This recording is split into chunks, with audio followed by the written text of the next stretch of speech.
Have you ever walked into a room and felt as though every single eye was fixed directly on you, waiting for you to make a mistake?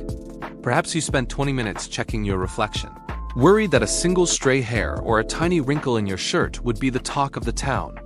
This intense feeling of being watched and judged is known as the spotlight effect. It is a psychological phenomenon where we overestimate how much others notice us. We believe our flaws and blunders are broadcasted on a giant screen for everyone to see. But the reality is much quieter than our anxiety suggests. To understand this, we must look back at a famous study conducted at Cornell University in the year 2000, which changed how we view social perception. Researchers asked a group of students to wear a t-shirt featuring a prominent image of Barry Manilow, a shirt many found embarrassing at the time.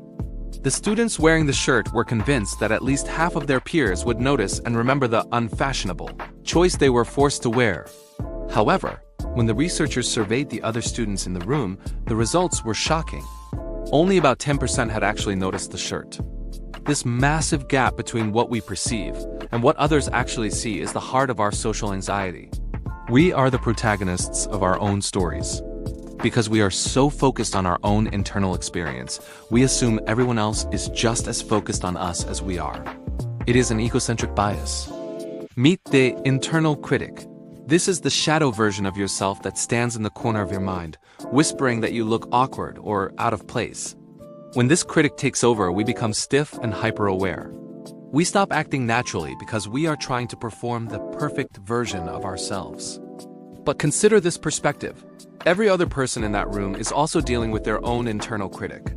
They are too busy worrying about their own spotlight. Let's deconstruct the illusion.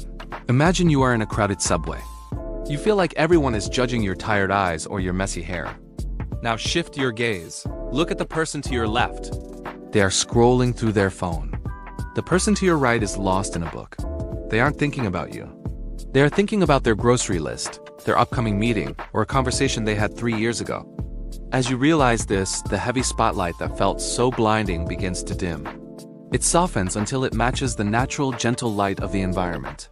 The first step to overcoming this anxiety is to acknowledge it. When you feel that surge of self-consciousness, remind yourself of the Cornell study. Take a deep breath. Feel the air enter your lungs and ground you in the present moment. You are here, and you are safe. Try to turn your attention outward. Instead of focusing on how you look, focus on the person you are talking to.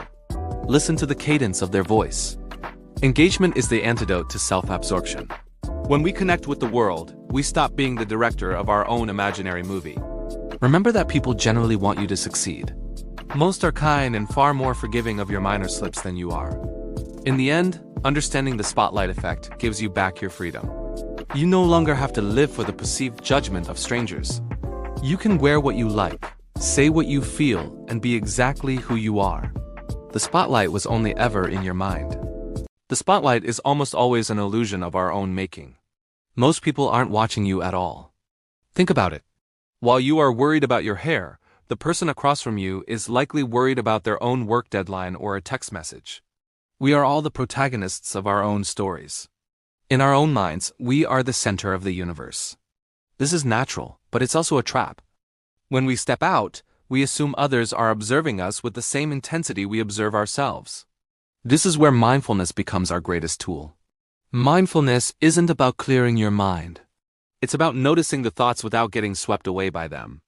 Observe the anxiety as a passing cloud. Imagine your anxious thoughts as ink dripping into a bowl of clear water. Watch them swirl, spread, and eventually fade into the background. By acknowledging the feeling of the spotlight, you take away its power. You say, "I feel watched, but I know that's just my brain being self-centered." Now, let's try a perspective-shifting exercise called swapping shoes. This helps break the illusion by turning your focus outward.